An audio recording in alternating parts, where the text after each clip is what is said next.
I This might be. conference will now be recorded. Yeah, you can sit down. You ready, Steve? Yes, sir.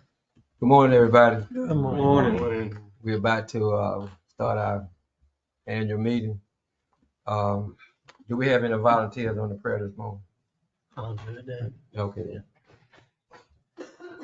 Thank you, Lord, for allowing us to gather and do work for the county. We just ask that you clear our minds that we might address what we have before us this morning, that we would make the best decisions for our people in our community. We just ask that you be with this group, continue to bless us, continue to keep us healthy, forgive us where we fail you, for us in Christ's name, before all things, amen. Amen. Let's all stand and join me in the pledge of allegiance. I pledge allegiance to the flag of the United States of America and to the republic for which it stands, one nation, under God, indivisible, with liberty and justice for all. You may be seated.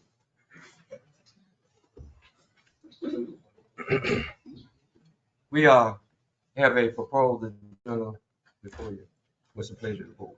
I've got, should have an attached sheet there. I've got several items I'd like to add to the agenda.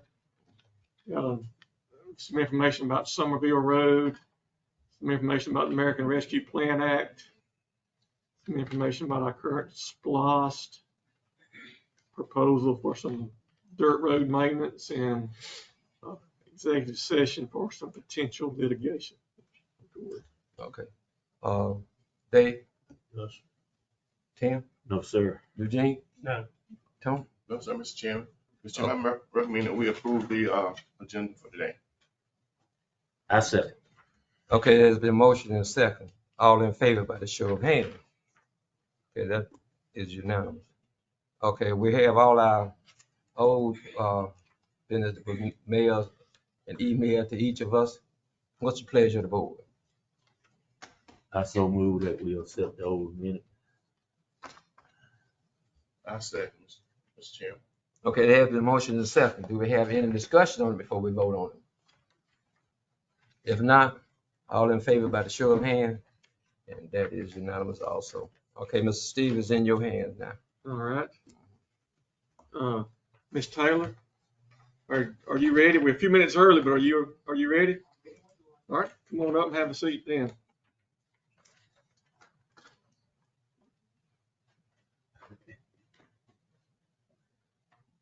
You need to stand or sit, whichever one you're more comfortable doing. And you can bring your entourage too with you if you want to. Yeah. Madam Chair. Come on, we got another chair. Madam Chair. I stand. We got 3 chairs. How are you all? All right. Great. Good morning. It's just to observe. How y'all doing? All right. Okay. So my name is Sherry Taylor. I'm a member of the Dillon County Board of Education. What we are here for this morning is we are proposing or inviting you all to participate in a roundtable discussion with the community. It will be a facilitated discussion where we are asking the citizens to come and voice their concerns about what they want to see or are seeing in the school system as well as the community. So what we're trying to do is bridge the gap between the community and the school system. Your role in that will be whatever, concerns, being leaders in the community, hearing what people have to say and having the discussion, not just when it comes time for us to vote and discuss money, but for them to see us in the community more often. And we want to. Excuse me. Yes, sir. Who are you? My name is Miranda Barron. By Oh, okay, that's this one.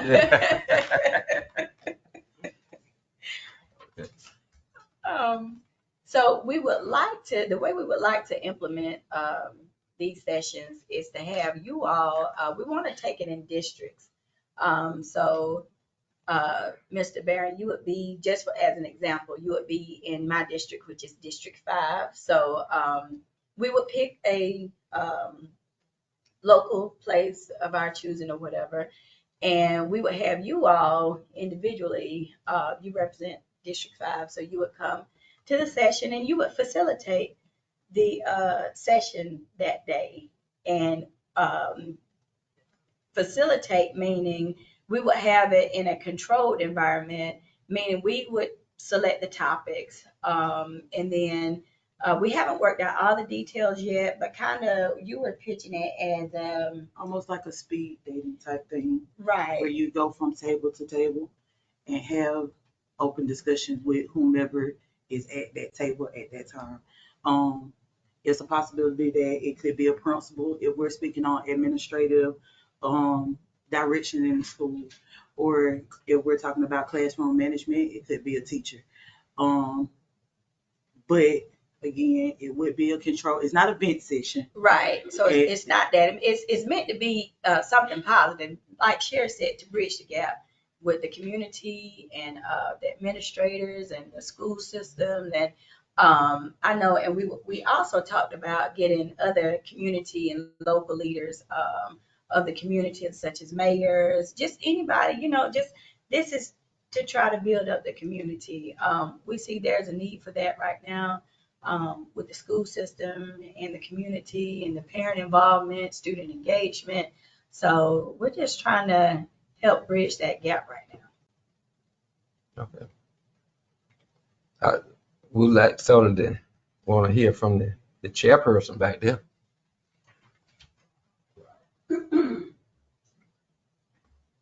As you all know, my name is Coach Minnie Harper, and I represent the chairperson of the Duluth County Board of Education. And I had my two, an assistant and my member to bring it to you. And like I say, I have been teaching in the Duluth County system like for 51 years. And so I know what's going on. This community, I've been here. I went to school here. So I know it's like me, Duluth County is going down. So what we're trying to do is lift it back up through the here, through the schools and all that. Because when I walk around and even go to schools, it's bothering me because of the lack of interest. There's no interest. There's no joy. Like when I was teaching, I had joy everywhere. We had, the kids were excited. So we're trying to get the parents and, the whole community back like it used to be. I know it's going to be hard, but that's what we're trying to do. And so we don't want to be just saying us. We want everybody. And we figure we're coming to you all because you all over all the counties that you all can help us out. And I'm sure that you all want the same thing. And on that note, just before I left the house this morning, on Good Morning America, they had the young lady from Perry. I guess she's about our age, Mary Al Roper, whatever the weatherman name, his wife. They did a teacher, my favorite teacher. And you think somebody 70 years old still had a favorite teacher, and that favorite teacher was still teaching school. Mm-hmm. I could not believe it, and she our age, well, my age, all the rest of the folks around here, they got milk on their tongue, and she still was a librarian up there in Perry at the high school, and she taught this lady. So, that says a lot, and I thought about, all of us, and it makes a difference because we are, we lost, what was it, Steve, 4,500 from last census. So this is a dying, Right. it's a dying county. Do Yeah. something. Yeah, we Bring got something yeah. in. Yeah. I just sit here. Yeah, we can't complain about everything if we don't try to make things better in a positive manner. And that's basically what this for. It's just to uplift, build the morale back up and have everybody excited about teaching, about students coming to school, administrators having to do their job, and, just community involvement and positivity. I'm an optimist, so I'm always seeing flowers and butterflies. So, and I want to have that energy and the vibe just, pushed on everybody else. And, if you think like that, in a positive manner, you get positive results. That's how I feel. So we have to start somewhere. So we would love you all's help and, whatever you can do to assist. We would like to come back in May. And if you guys, yes, if you guys are, agree to that, something that you'd be willing to do, we'd like to come back in May. We want to start the first session in June. And Ms. Taylor brought a good idea. We would also like to do these, you said Every 9 weeks. every the 9 graded weeks. period. So if we could, I know that I'm not sure how that would work with some of your schedules, but if we could just at least get the process rolling and, see if that every 9 weeks works in you all's favor. Not just to do this one time and, we don't do anything else, but we want to continually stay engaged with the community.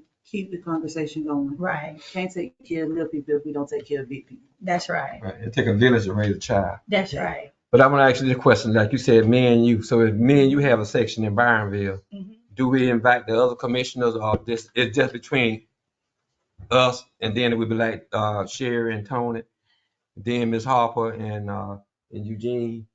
Okay, who else on there? But then Michael and Tim, they would have their own little section, and then Dave Andrew. and Andrew. That's how y'all talking about? Cause I sort of need to know the format. It can be individual, and if it's 3 or more, we have to make it public, which we were going to do anyway. Right. But say for instance, if me and Miranda did it along with you and Tony, it wouldn't be considered a meeting. Mhm. So we can do them together.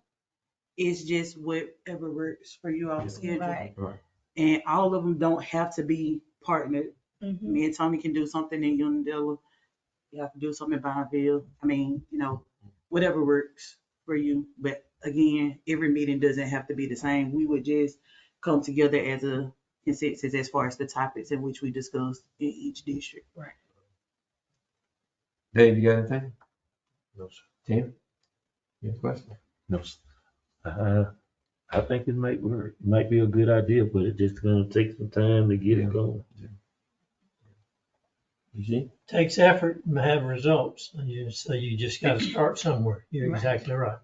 You just got to keep pounding the rock, Mhm. keep pounding the rock, because it's going to be new and it's going to be different, and you're going to have naysayers. But the thing about it is we live amongst 3 kinds of people.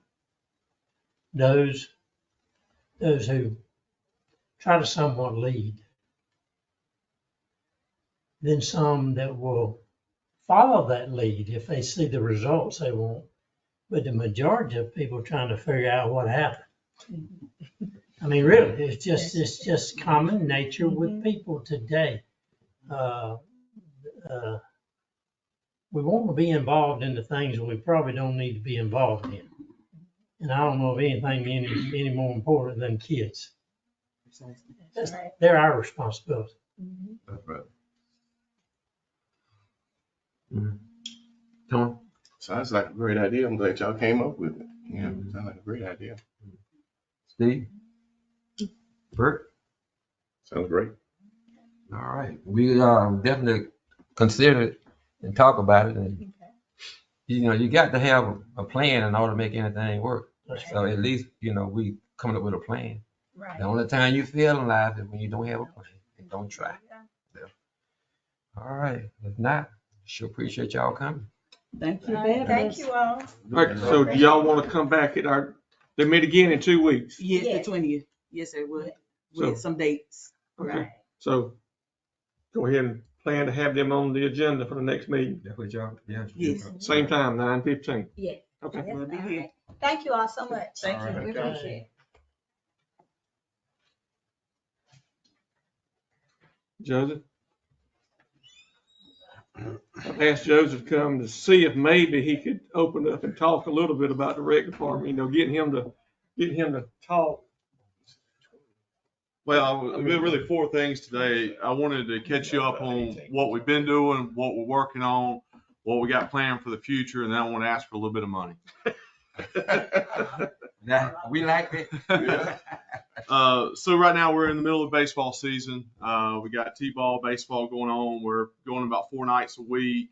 It's been a lot of fun. We are getting ready to start forming all-star teams.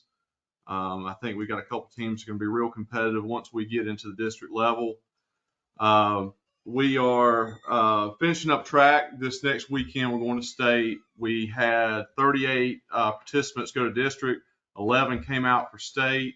They made it to state. We had 7 first place at district. Track was a lot of fun this year. What I enjoyed about track is that it's a lot different than baseball, basketball, and football, and that from a coaching standpoint, it's about motivating the child to push themselves harder. Where in baseball, you're worried about the fundamentals and getting that. With track, it's about motivation and getting them to. It's no team. No team. It's all about how far they want to push themselves, and that's all it is. And that's been really fun. The crowd is so much better in track too. Well, in football it can be kind of hostile. Basketball, baseball, but in track, if you see a kid that's fast, you cheer for him, regardless of what uniform he's wearing, and that's really been a fun thing to see. And the kids have really had fun. Like I said, we're going next weekend to Jefferson, and hopefully we're going to bring back some state titles to Dooley County. Coach Harper was just telling me that the high school is going to state the same weekend, so hopefully we can have a state championship or 2 on both levels. That's gonna be really fun to see. And I can really talk on track. That was basketball was one of my things, but track was the other. But this kind of, you can say football, you can say basketball, you can say anything as you want to say. But what stands out the most is track. You got Olympic championship from here. And going to Jefferson, when you see that sign up there, you're going to see some Dooley County records that's on that sign. Out of the whole state of Georgia. So track is good. And and I'm gonna say this, it ain't in track. In basketball you get mad because your kid is out there playing, you fussing because they won't do anything. But track shows everything. It shows your own individual personality. It shows whether you're a winner or a loser. It shows the whole person. There's no excuse, from the parent or even from the kid himself. So that's a good thing. I truly like. I think that was one of the best moves that you all ever. I think track's going to grow too. Just with it being our first year and us bringing 40 kids to district, I could see it almost. And that's amazing. Recreation have a state in track. Man, I never would have known. I think we're going to be real competitive at that level too. We got some kids that really pushed themselves hard this year to be better, and it really showed. It really did. So I sent Pam Collins to an administrative summit in Columbus. It was to enhance job performance and knowledge. She really enjoyed it. It was something that, making her more included in what we're doing. And yesterday, me and her went to a meeting in Ashburn that was with the Carl Vinson Institute of Government. And it was a needs assessment for GRPA. And what it was is to basically tell them what we're looking for, what we're trying to accomplish, and how they can help us get there. We made suggestions towards having more training sessions with GRPA on training for grants, for athletics, for them to see what we need to make us better as rec department. And I think she really enjoyed it. I know I did. We got a lot out of it yesterday.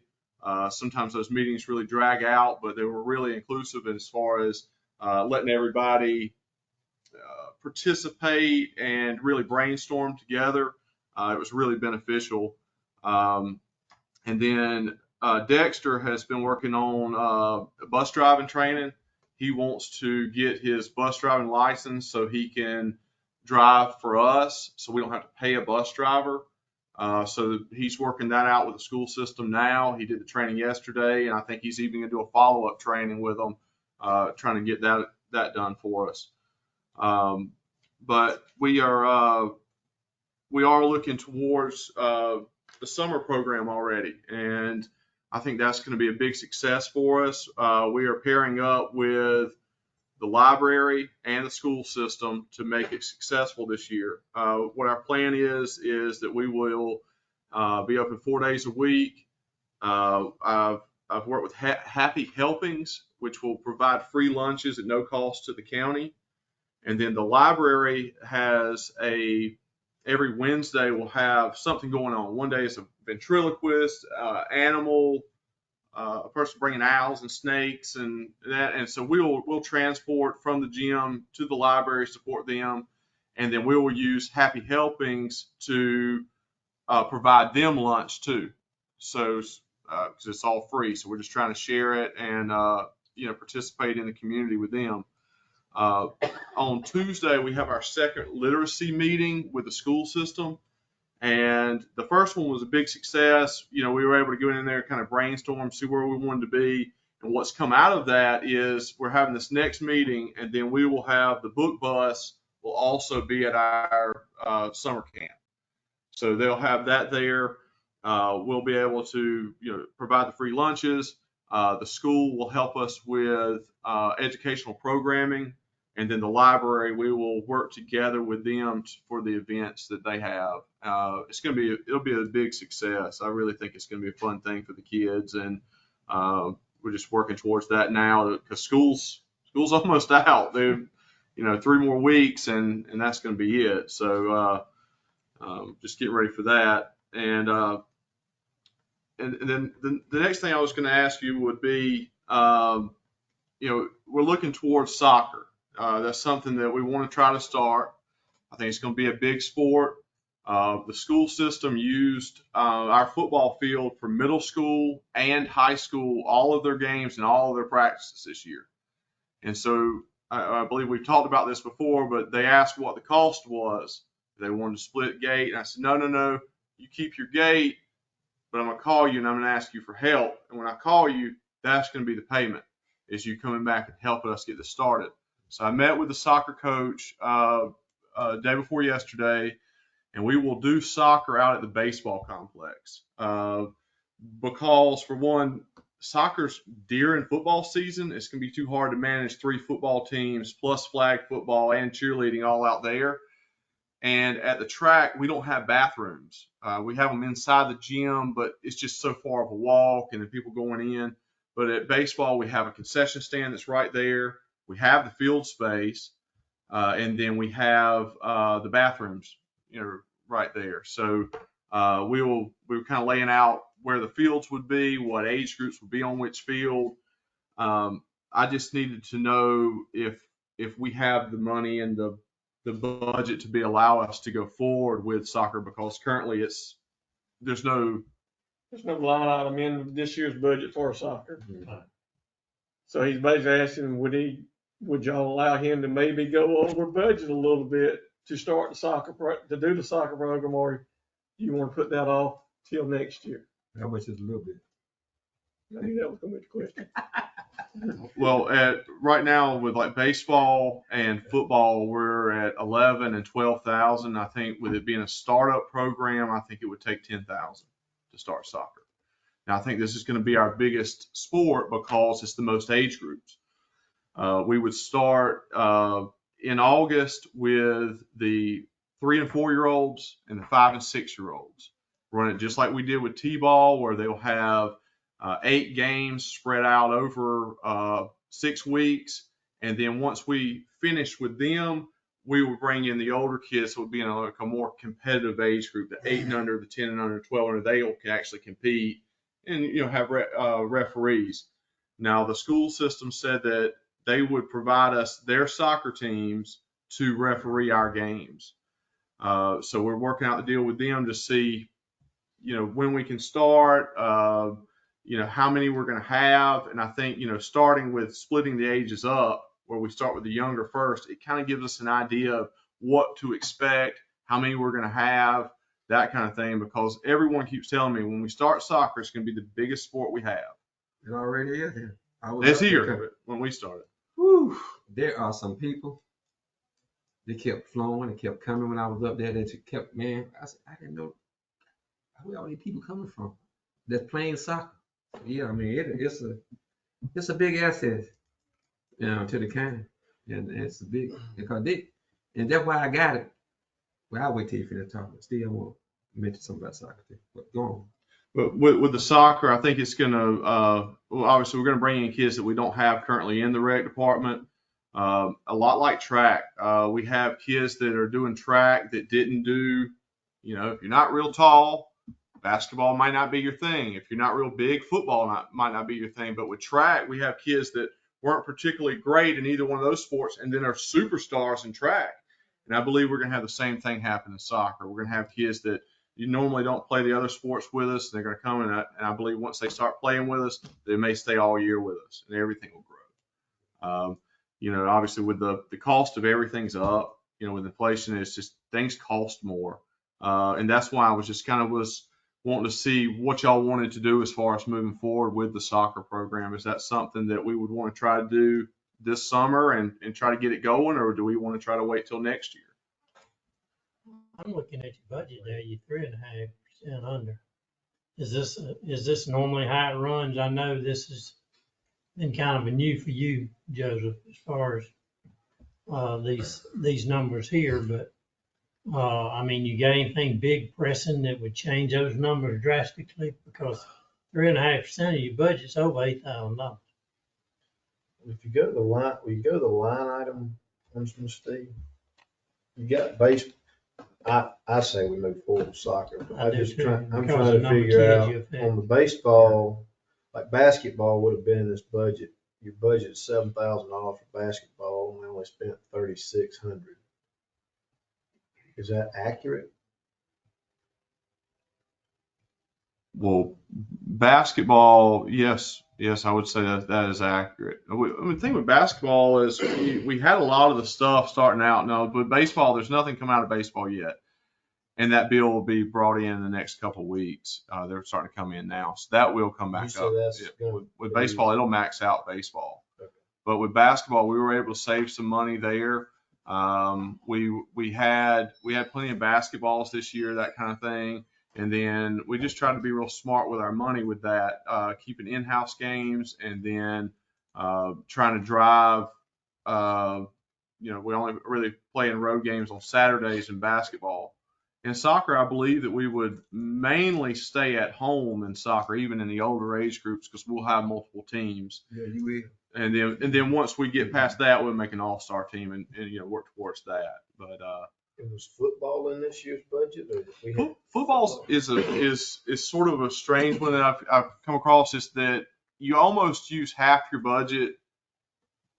It's almost like if you almost split down the middle, because football is October, and that's the new fiscal year. So you almost use half of it and then use the other half of it. We don't half your football budget or half your whole budget on football?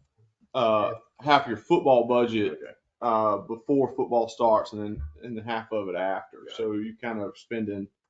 And we don't do softball anymore. No, we don't have softball. It didn't make, and we tried, but right now a lot of them, especially some of my coaches, they went to Cordele with softball. Issue I had there was when I called Wilcox County, for instance, they said we want to play real games. They weren't interested in playing. They didn't want to play help me games, if you will. We went to Wilcox last year. They held us on first. I held their runners on first. We still lost 15-0. And so, I encouraged them to say, well, don't give up on it. Take it to Cordele, and once you build it up, and you feel like there's enough kids, bring them back, and we'll make it happen. But then with us offering, track, it gave the girls something to do, and I believe we're going to a lot of girls that'll come out for soccer. But you hadn't even dipped in your capital outlay money there. $5,000. I say don't hold back, man. While you got positive things. You're estimating what, 7,000 to 10,000? For soccer. Real solid money. And what's that cover? Uniforms, balls? Nets, goals, paint, fill So up. you'll have some one-time capital outlays this year, like That's right. goals and stuff, but then after that, it'll It just. should drop back down, right? We'll take care of those goals and keep them for a lot of years. Well, soccer will open up some opportunities on the college level too, the junior college level and the college level for kids who don't make it on other athletic ventures. Because they could be good in several sports or good in one sport. And if they don't have that opportunity, that's when we moved from Atlanta in 1982 to Jackson, Mississippi. They were big into soccer, and they went from Jackson to Shreveport, Baton Rouge. They had all over the southern. They were huge out there. So it's been around in other places for a long time on the community level.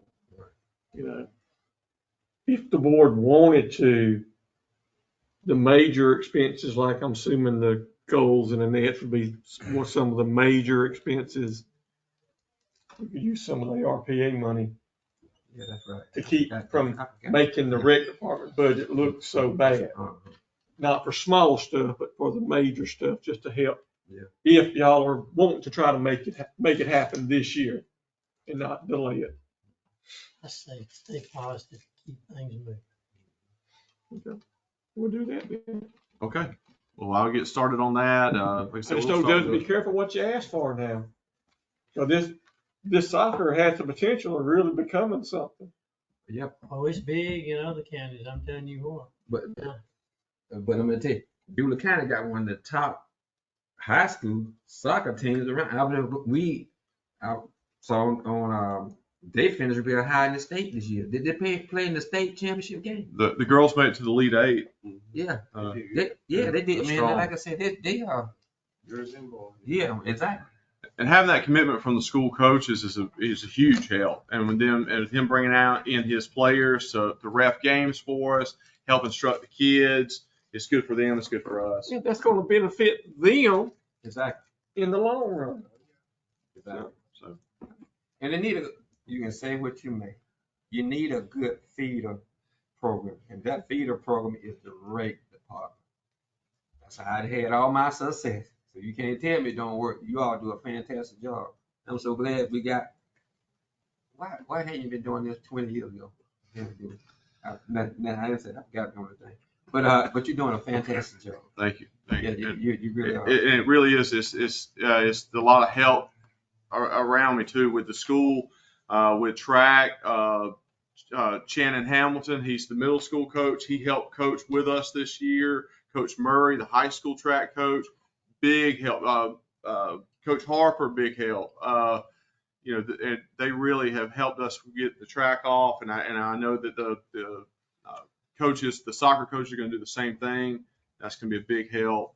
And I can't leave without thanking Rodney Hare, Brandon Christmas, Rick, and Chris Flynn. They've helped us a lot with everything that we've needed. So I don't want to leave without at least thanking them for helping us. Thanks, sir. All right, thank y'all. Before we move on, Mr. Steve, Yes, sir. we need to, I don't even know the name of the soccer coaches up there. I've seen them, but I don't know them. Because they need to be, like we recognize basketball and football for going that far. Don't the board think we need to recognize them also? Yeah, they need to be recognized too. So, and it's tough when you get on that level there. Yeah. So, Is there an athletic director, or who should we try to contact to get this information? Montez, you would know. Montez would help. Coach Cornejo, Daniel Cornejo is his name. What's his name? Yeah. that's the same. Daniel Cornejo. Good luck. Yeah. You can send it to us. Okay. What a name. How do you spell Yeah, he it? went to school at that Daniel. Just send it to us. Oh, he is. Yeah. I didn't know that name. He can do it. CORNEJO. Just send it We to can us. try to get him on the 18th too, so school will be out. Yeah. Steve. Yeah. Thank y'all. Thank you, Coach. Mhm. Okay, let's get back on the agenda. Okay, we'll have the finance report for April, the next meeting, hopefully. That's my plan. Item number 3, we still have a vacant position on the Board of Health. We'll be giving thought to potential candidates for that position.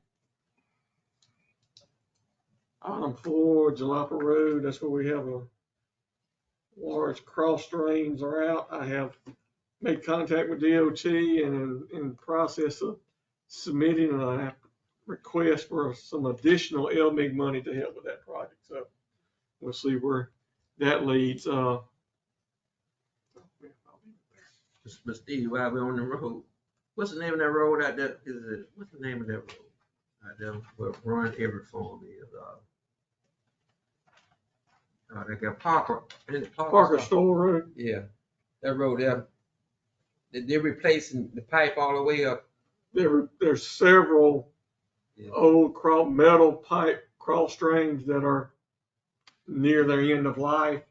So Ronnie's replacing them with new concrete pipe before that road gets resurfaced. Yeah, cause I saw the guy on it yesterday just to be nosy, and I had my doggone work trailer behind me. That was a cardinal mistake going between them barriers. I had to back up.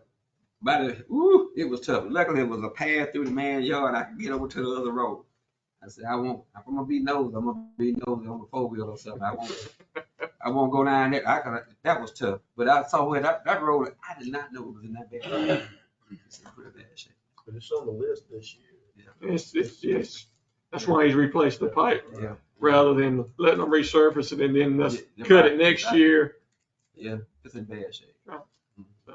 How often does the Board of Health meet? Monthly, quarterly?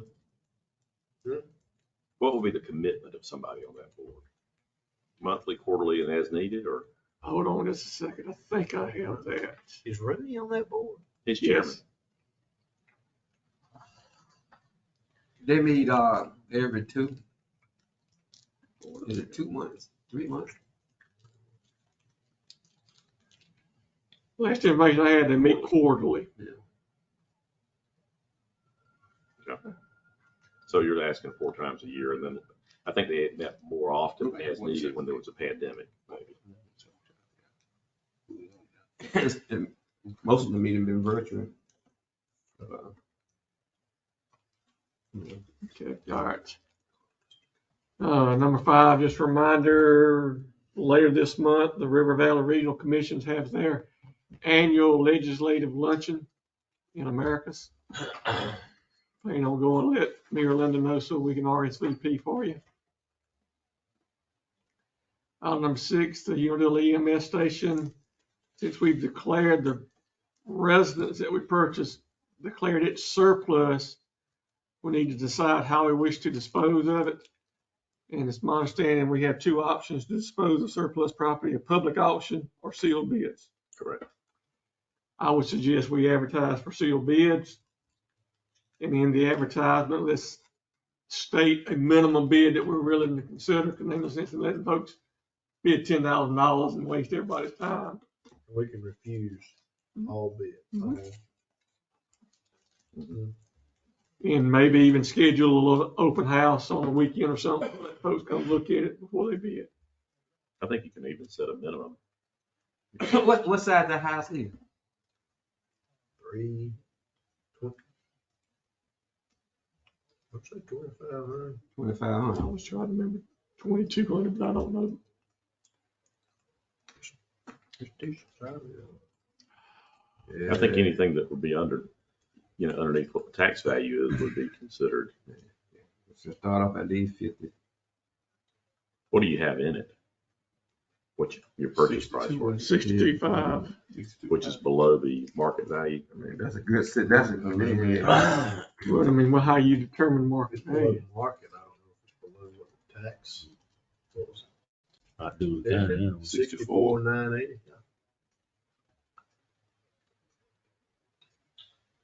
I said, what did we pay River Valley for that house? Well, they got it 75, 420. I told you that. I mean, it's. I wouldn't even want to start at 50. Cause you're getting the house and the land. Yeah, I wouldn't start at that. I started at 70. 2,072 square feet supposedly.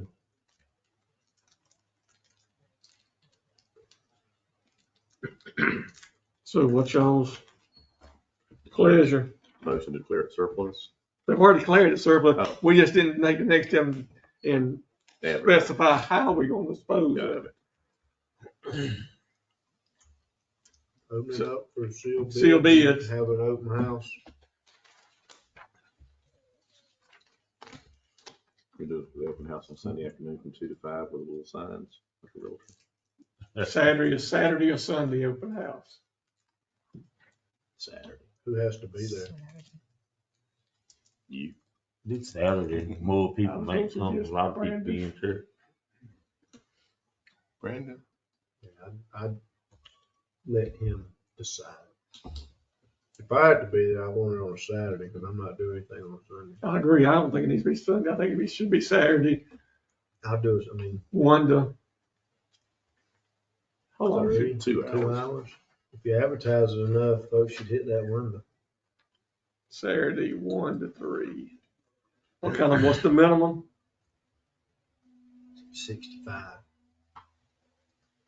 That's a good price there. Get our money back out of it. That's At least. a good minimum. I was just doing the math on, that's a good. Okay. All right, we'll try to get that in the works.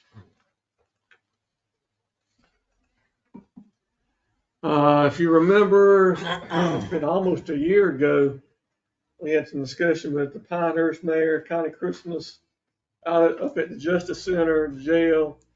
There's an issue with inmates flushing stuff down the toilets that don't need to go down the toilet, that's creating problems at the city's sewage treatment plant.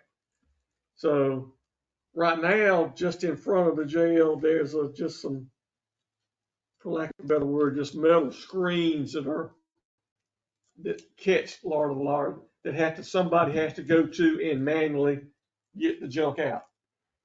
And that's creates a problem. So the city's engineer recommended we put in, they call it it's a grinder. Basically just gonna grind the stuff up where it won't create a problem downstream for the city. And at the time, the city's engineer estimated the budget to be $75,000. At the time, the county agreed to use ARP money to fund that. Well, finally had the bid opening last week or sometime since last board meeting. It was actually, I believe, the afternoon of the last board meeting. I went to it. Like I said, he had estimated the budget to be $75,000. They only got one bid, and it was $147,817. And I looked at the engineer and said, that ain't gonna fly. So he said, let me see what I can do. So he went and he was expecting to get 3 bids. He normally have like 3 contractors normally bid on these type of projects. And before the deadline, he contacted the other 2 that hadn't submitted a proposal and asked them were they going to do it. And they said no, they had so much business with bigger projects, they didn't have time to mess around with this small project. So after the bid opening, the engineer, he contacted the manufacturer of the equipment and asked them, did they have contractors they used on a normal basis? And like, long story short, he got a proposal from one of their regular contractors that they would do it for $79,200. They would do everything except get the electricity out there to the site in front of the building. They didn't want to be involved in that. So I got Metro Power, who's a large electrical contractor here in Vina that works out of the Business Development Center. They went up there and got to have 3-phase electricity to get to it. The jail has 3-phase electricity in the building. It's just getting it out there to the site. Metro will get it there for $69.80 so we can have the project completed for $86,180. So what's the board's pleasure? Better move on. How much the city of Pinehurst ain't, they not We agreed. to do? Because we're the ones creating the problem. Our building is the one that's creating the problem. Oh, okay. Okay. Yeah, well, that ain't bad. That's all we'll have to call. Now, they've also, they also asked for some improvements at their sewage treatment plant. That's when we don't know. That's y'all's situation. We're not the one causing that problem. Okay, okay. That's y'all's. I know it was deal. some. Pumping station, I'm sorry, I mean pumping station. Now that money gonna come out there. ARP money. There. They don't have a treatment. Do they have a treatment plant? Yeah. But does Unadillo have something to do with that? They don't run it. Used to. No, We ran that money out. they might go out there and help them maintain it. Somehow I thought they were involved in some of that. I'd like a motion, Yeah, a motion to approve that if, I'll offer the motion. Mr. Chairman, to approve the grinder project. I'll second. There's the motion and second. the only thing that would be left to do, and it's just a aesthetic thing, is once they get equipment there, there's gonna be, right now, there's nothing, the screening equipment is there now, everything's below ground. Some of this is gonna be above ground, and we'll probably wanna put a little fencing around it to make it not so unattractive. This is on jail property, right? I think it is. It's either on jail property Or the city right of or way, city right of way. which means it's jail property that they have an easement on. Okay. Yeah. It's not like you pay taxes because we're tax exempt, so. I know, I'm just, we wouldn't need to get anything from them. Because they put the screens in, right? Or did we put the screens I'm assuming we did when the jail was built. in? Okay. Who maintains the screen? We do.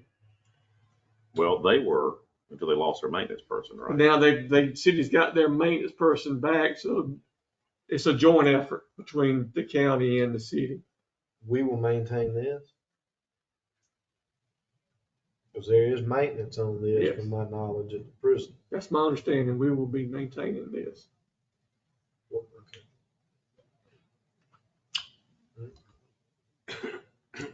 Any other discussion on it before we vote on it?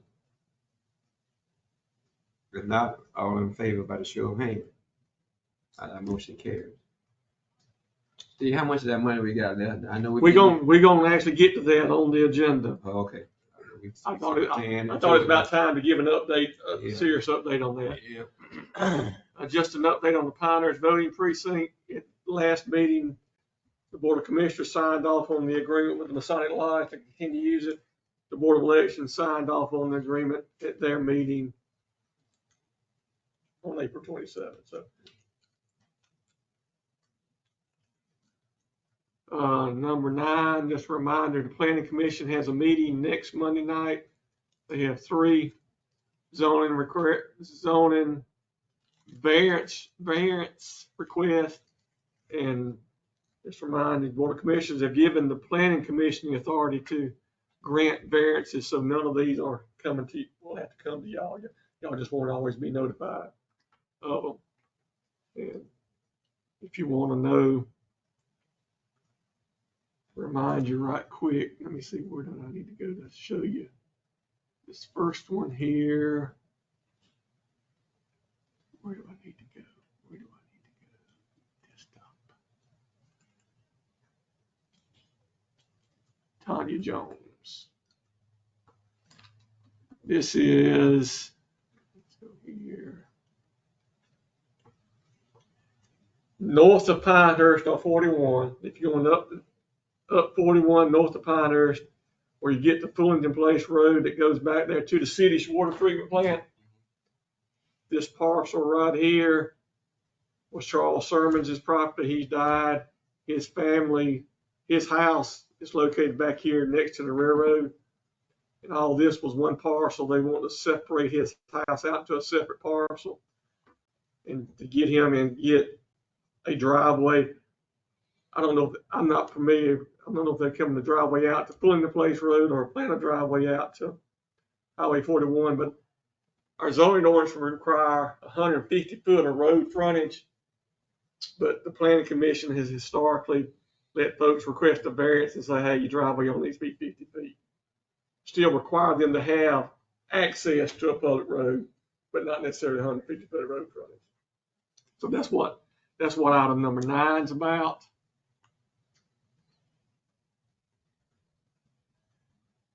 Number 10 is a similar situation from Whitsett, Morgan. This is going to be out Highway 90 between Vanna and Lily. Going Highway 90. This is where Slashot Trail crosses Highway 90. This parcel right here is they're subdividing. Somebody's buying several acres right here to build a house. And by buying that right there, they will not have road frontage on Highway 90. So they're requesting a variance to allow them to get an easement from this property owner out to Highway 90. So they'll have. So their driveway won't hit a public road. Well, through the easement it will, but that's the only way it's going to hit a public road. There's a road, right, there's a driveway there that they get access to. Is that what they're trying to do? There's a dirt road. It's a private property. It's an old. This is Steve on the corner, and then their mother's house, and then Frank. Is that right? Frank? No. You can't see. Steve's right. Steve Morgan's here. That's back up the road there. We're on the other Across side. from Georgia Dam Road. This is up there at this is Miss June Powell's old house, if I'm not mistaken. Got it. Yeah. The property behind Miss June Oh, yeah, Powell's okay. old house. Yeah, so that goes into Penahatchee. Mhm. Yeah, it's called the Boulevard. Mm-hmm. Well, he's given the easement. Yeah, supposedly Mr. Hardy's agreed to. Cause I think this is some of the Morgan Powell folks. I think one of the relatives of the Powells wanted to build a house there or something. But anyway, that's an issue for the planning commission, but y'all, that's number 10. Number 11 is 4-leaf clover farms. This is down on the Dooley-Chris County line. Where there's chicken houses there, and that's where they need to, the state's requiring them to put in 2 stacked houses. And currently to be able to do that, they've got to request a variance on the setback requirements. I said that goes for the planning commission, but just letting y'all be aware what may be happening in y'all's district. Okay. Back to the agenda. And that's this Monday night? That's this coming Monday night.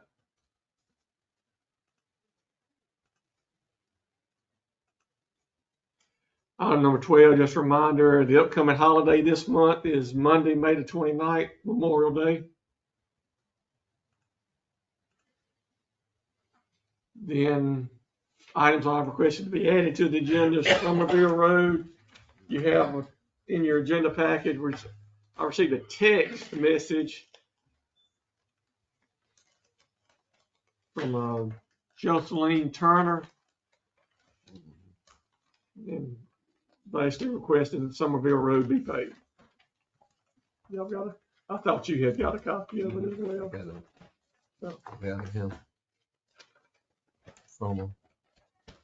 We had a nice little conversation on the phone.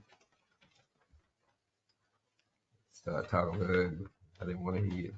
But we sort of told her what we've been going through, some of the things we done did to try to get the road to the point where we can try to do something. Don't put a dagger in that now, so it's best to be straight before. And so she sent me Miss Maddie that wrote the letter, and she said we didn't interpret the letter the right way. But she sent this letter to me. All y'all can take a look at it. It's saying that about the right of way and all that kind of stuff. Because I sort of told him, I said, now we talking now, but you got to realize, so I ain't got no right of way from y'all now. So I sort of, or you get to talking too much. Now and that's first, that when she sent me, she said, I don't know if she sent this letter to you or not. That's not what's on the screen there, that's showing on the screen. Okay. Okay, let's begin with this in this conversation. Who is the current legal owner of that property? And until we hear from them, there's not much we can do except condemn it. And I'm assuming it's in an estate, and that's the reason we don't have a deed. Is that right? Who wrote the letter is she of the sisters that have written us the last letter. Mm-hmm. This would be their niece of their deceased sibling. Okay. But They've got to go back. They haven't settled, the siblings haven't settled their parents' estate. Okay. Okay. Then here's the issue. Making a demand on behalf of an estate that is not set up is worthless. Okay. From a legal standpoint, I understand from a personal, a moral, and you're paying taxes standpoint, but we can't act. We can't even begin to act until we have the legal representative write to us. So writing and saying I'm the relative of this person or that person, there's a process. It's been the long established law of the state. Set up the estates, run the estates, get to be the executor or the administrator if there's no will, and then come to us with your request so we know who we're dealing with, because it's going to keep changing with time goes on. And I mean, I respect what they're trying to do. Okay, they get this. Take a look at the letter. Yeah. Yeah. They are the landowner. They are. Yeah. Okay. Okay. I was trying to indicate that. Those are the landowners right there. The letter that you got is from the kid, the parent that is dead. They're the one saying, okay, but those people, they're still living, and they are the landowner of this estate. This is the same letter. But they are, and they say they'd be willing to do whatever it takes while all living to do whatever they're doing, except they got the cooperation from the kids or their sister that passed away. Okay, so what she would like for us to do, Ms. Parker, is to submit another right-of-way deed to them. And she said it had been, while the other sister was living, that all of it was completed once upon a time. But now I said, okay, well, give me the letter. Then when she started looking for the letter, because I was going to bring it to y'all, she said it'd been so long ago until she couldn't find it. But that's what she wrote me.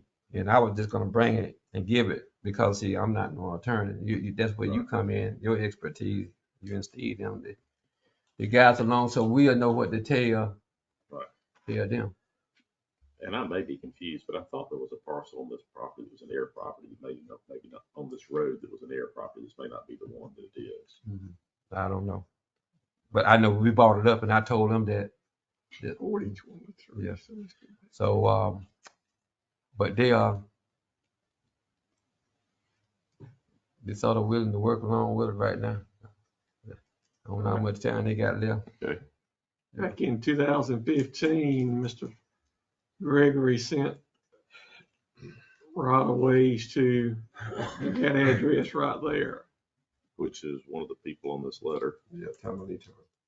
That's the Florida guy, yeah. And I don't have any record of ever getting any right-of-way deeds or Yeah, they anything. said it was a long time ago. And I said, well, then the county administrator been there forever and a day, so he ought to know when the letter came through. You know, I said, it's just not a new job for him. He been there. So, and he's very good at record keeping, but this give me I ain't no attorney, but this, I mean, you can't talk your way through it. You just gonna present facts, you know, in order to get it accomplished, what you want. Do we send them for everybody? That's Cora. Yeah. But it's my understanding, Miss Johnson is deceased. Yeah, there's one of them, yeah, that said, yeah, and Johnson is these are the kids, Jocelyn and all those, they gotta be her kids, I'm assuming. So all we need is to find out where her estate is. Mm-hmm. And it needs to have been administered so that we can go, or else we've got an air property on another level down that could have been resolved had this been resolved 8 years ago.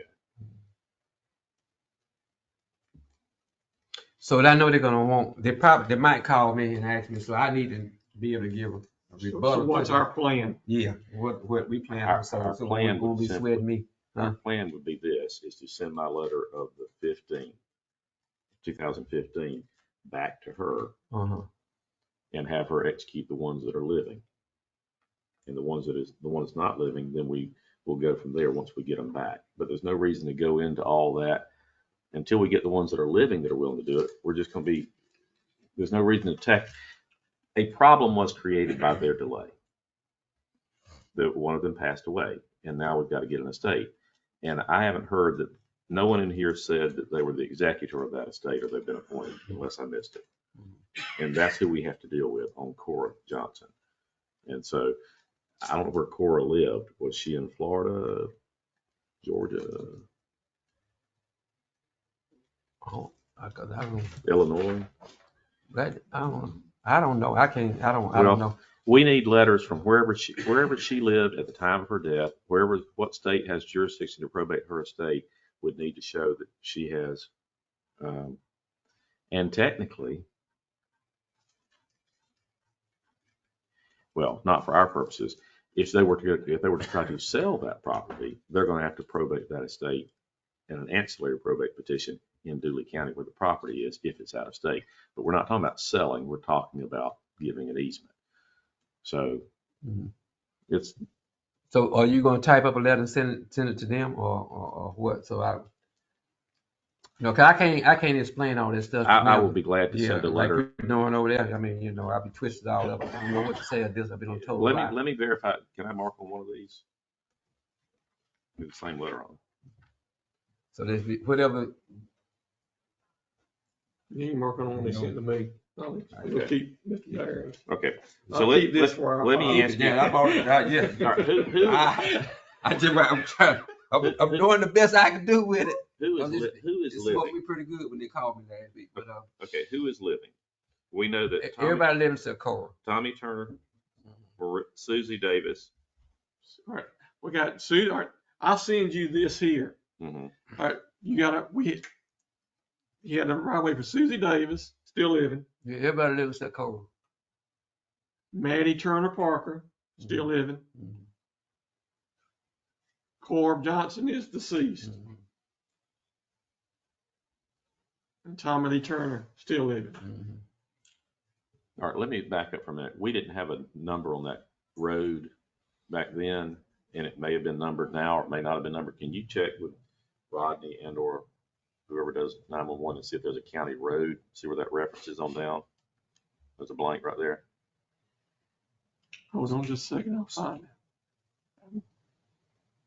Roads, Because while we're updating this, we might as well get that right, but we didn't have that back then. roads, road maps. Because I just acquired a DOT 2020 version of road maps, so. All right, we gotta blow this thing way up.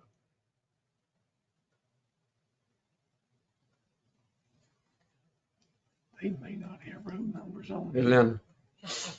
While Steve trying to find the road now, you need some more additional candy this year. I do. Look at all that paper over there. They eating it up. A little paper right there. I have seeded my, took you. I didn't seed, it was taken from me by two other people around this You know table. what I'm saying? Tony took the dish from down there, so he had a little bit. We He looking, has two. we looking after your health, Bert. I appreciate You don't y'all's need a concern. I note that I'm not on y'all's health plan, so I don't know what the concern is. Okay, Somerville Road. This is it right here. County Road number 10. Some of that road already paid, right? Mm-mm. None of it? I wrote that.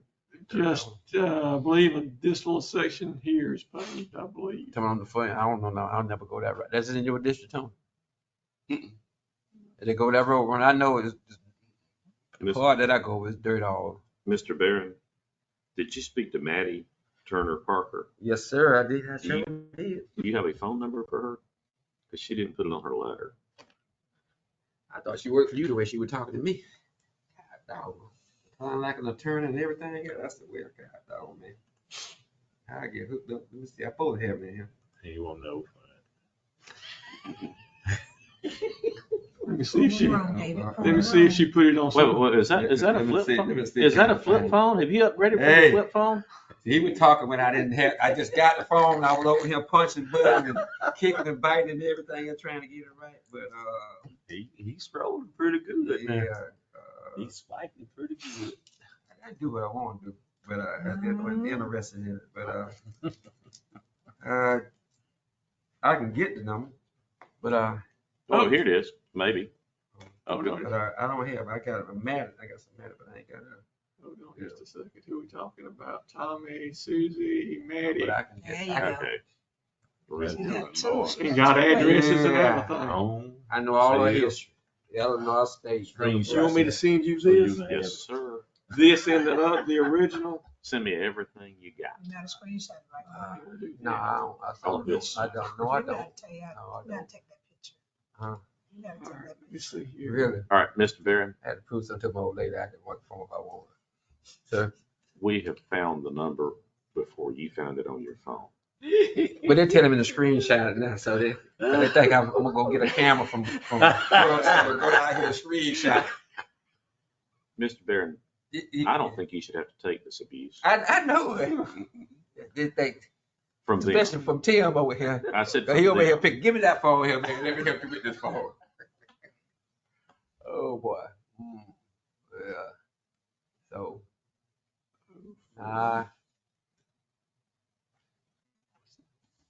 I got the screenshot. Now I gotta go find those deeds. I don't think it'll be too hard to find. Yeah. I gotta get them sent to you first. Hold on a second. But I've got them in my computer. Okay, let me. In my computer. That sounds like an old man. We'll just go up your computer and get them out of your computer. Chris. My dad had fought in the Civil War and all that kind of stuff. That's God, no man, why I want to know all that? About that road. That's how they go back. Pictures of with Susan and all that stuff. These people, Yeah, people right here. they told you that. But yeah. And how they road ought to be paid. Well, they took that right out of Dale Carnegie. I'm gonna tell you. How to win friends and influence people. Yeah. And they living up in Illinois and need this road paved for emergency vehicles? For the brother. Oh, okay. Well, I The understand. brother live out there. Oh, I didn't realize that any of them live there. Yeah, I mean, a bunch of them still live out there. But these just. Well, what gets me is whenever I did this back in 2015, the people that wanted it paid were the locals. The people who didn't want it paid were the people who lived out of state.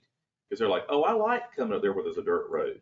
There's another tract of land right past us on the right. And they were the ones that didn't want it passed. 2023. And like I told her, I said, man, look, I said, we finally got the main right of way person that signed.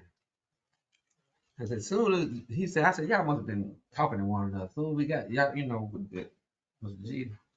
I said, here y'all come with me. And then there. Well, here's what I say. Uh-huh. Anytime you get a right-of-way deed, even if you're not going to pave it, get it signed, get it filed Mhm. before things change.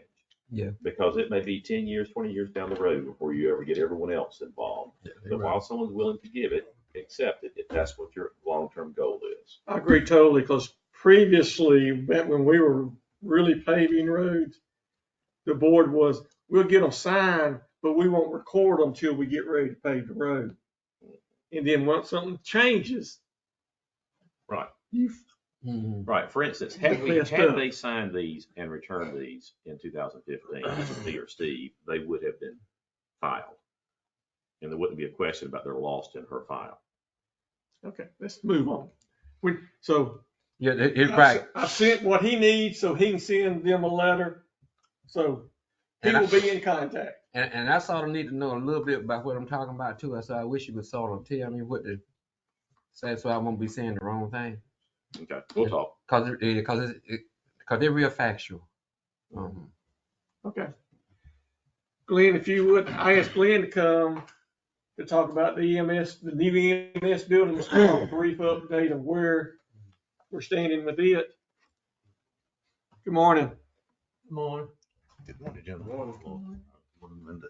I just sent you a text message of photos of where we are presently. So what I'll do periodically is I'll send you photos as the job progresses at the EMS project. Right now, they've brought in about 20 truckloads of dirt to bring it up. What's that address? 4104. I thought. Oops. 4104. So Okay. where the trailer's located is where they've going to be putting the structure. This Bottom left corner, it drops almost 2 feet into property. It doesn't look like it when you're out there, but they're having to build it up quite a bit. So it'll be about 29 inches in the back corner build up and 12 inches in the front. We're elevating the, you got it? First time you ever pulled up a picture? The inspector coming here with jokes this morning. Everybody, you the only one, you and Tony not weighing me out this morning. We good. So I'll send you periodic photos as we progress along, so you'll be informed of what's happening with the project. And so we got it filled up. We got the permit from the city for construction. We also got the permit for the gas and water tap. I got the permit for the septic system to be going in, which go in the bottom half, right at the bottom of the property, and then the drain field will go toward the telephone pole there. So that was the problem with the septic system, wasn't it? Didn't we talk about something about the septic system? city sewage comes in somewhere here. Uh-huh. And plus, what I understand, this elevation is below where city sewage is available. So it would require a pump is what? A grinder pump, a reservoir grinder pump, and then pump it to that. They're not extending it any further. But the water and gas do go down past the property. Do we have the bids and all of where everything came in?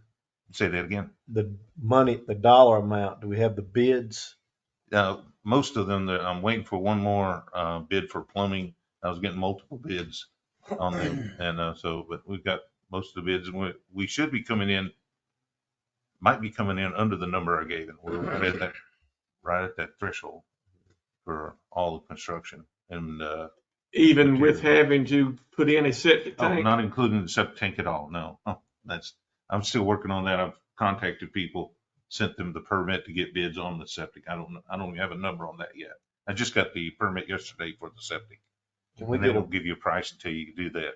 Can we get a breakdown of the bids and Yes. who got the bids? I have those. I can email them to you if you'd like. Now, I believe yesterday we were talking, the building is what size? The building itself is 40 by 54, 2,160 square foot. It's a monolithic pad with wood framing structure. Exterior skin will be metal, wood trusses with metal on top for maintenance, prevent having to do a lot of maintenance on it. Interior will be 5/8" fire rated drywall throughout with vinyl floor on the slab, cabinets, prefabricated cabinets, and standard electric and stuff. Chris is going to be doing the security system and putting in specialties for them that they need for their, I don't know exactly what they need, something special for their ambulance service. How many square feet you say it was? Say again? How many square feet did you say it was? 2,150 or 60. I'm public educated. I'll have to use a calculator. Yeah, okay. Yeah, I could have multiplied it out too, but okay. 2,160. How much we said it was gonna cost? Total cost projected. A little under 200,000. Pardon me? A little under A 200,000. little under 200. I think it was 194. $190,480. Say that again, Dave. $190,480.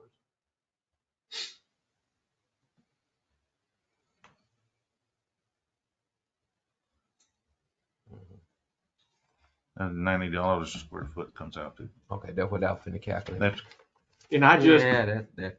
I just assumed originally when we were talking about the metal siding and everything, I assumed it was gonna be a metal frame building. But it's, when I priced them, the metal building would have been close to the same price, but getting the steel structure is 6 months out. You can't get them right away. Order it. Well, then when you put them poles up on that mill building, then you gotta find some way to cover them in too. The whole, the structure part of it up on the mill. The wood, to me, would be the better ride. On the what? I forgot. Okay, I was gonna say, we're not doing a pole, we're doing a 2x4 frame. Yeah, that's what I was saying. Okay, That's what I was yeah, 2x4 frame, and we got engineered trusses from Builder's Choice. But they're just open. I mean, are there any rooms on the inside? Because we only talking about walls here now. But are there any? I mean, how much room? How many rooms? I mean, I don't even know the layout. But, Yeah, I got the floor plan here. This was in our. Yeah, I forgot. The floor plan, if you want to send that. Yeah, over. that's the one with the carport and all Yeah. that stuff on it. Yeah, I mean, Two bedrooms, okay. a bathroom, It was 88 bathroom, Cause that's what your other a laundry room, Yeah, not storage that room. out there, but this in here. and a weight room with the kitchen and. Yeah, that's and good. living room, you know. Yeah, That's that- it. you got it. I got You got it. Yeah, I got it. Okay. That ain't no bad price. Be honest about it. all right now, That's a good price. Glenn says, do we want to go ahead and pour the concrete for the garage now or not? From my little experience about it, it's probably cheaper to do it while they're already there and running everything. Then they come back. You don't know what the price is gonna be. They don't down the road. Price is in at 5 o'clock every day. That's what I tell everybody. You ain't finna stick me. But how much are you talking about? For the slab on the concrete. The guy bidded it and he included it and he was under my number, so I can actually, for the concrete, find that page real quick. The bid came in under what was in your proposals, including the pad for the garage? Yeah, no, not including the garage, but the slab. Not the garage structure, but the slab itself. How did I scramble this? That's up? what I'm asking you. How much is it? How much? What size of it? I mean, what is it? So that mean that you pouring the, because you're gonna do a monolithic slab. That mean that you pouring. I mean, the dirt is already out there too, right? Yeah. Or On the on the slab for the. You said it's gonna be a garage. Yeah, and it's going to have footers all the way around it. Right. It'll be a sloped floor Right. for two The areas drain. with a drain in the floor, so Mhm. water could run out if there's water on them and what have you, so it doesn't run into the vehicle. Okay. So my question is, do we want to go ahead and pour the slab for the garage or not now? Is what I'm asking. The price. What's the number? Yeah, I'm talking about the price. I thought he said that the concrete estimate. Let's see. You can just leave this out. When I broke it down, foundation, I had 20,520 on the new building. And I got a price of 13,500 for all the labor, and then the material is going to be right at 6. So I'm going to be just under the 20,500 for the foundation slab. I still don't know the price for the slab. What's the additional for the garage? Yeah. No, that was including the garage. That includes the Pouring slab. the slab, not building, but pouring the slab. And that price that you gave, that's all in there? In the 20,520. Yeah, there's no additional cost. So In the quote for the EMS building without the garage, he's got in there an estimate for the foundation of $20,520. That's without the garage. He's saying the bid, including the garage, concrete only, came in at $19,500. 19,500. So 1,000 less, So 1,020 less. So we'd still come in under our budget. It'll be worth it. Do it with your ARP It'll be money, worth because in the future, you ain't gonna have it. It'll be worth it. Right. Going into. I just want, I just felt like that needed to be discussed. It'll be worth it. Okay. Because it would be better to pour it now than later. So I had him bid it that way to see I what was would just be done. This is outside my area of expertise. I was just concerned about pouring the slab and water somehow not getting into the building with no roof over that garage slab. But he said it was sloping anyway. Yeah, you're right. There'll be two drains. Yeah, there'll be two drains. in the- Basically, it's honestly, it's under the center where each vehicle would park. Right. And they'll go out the back.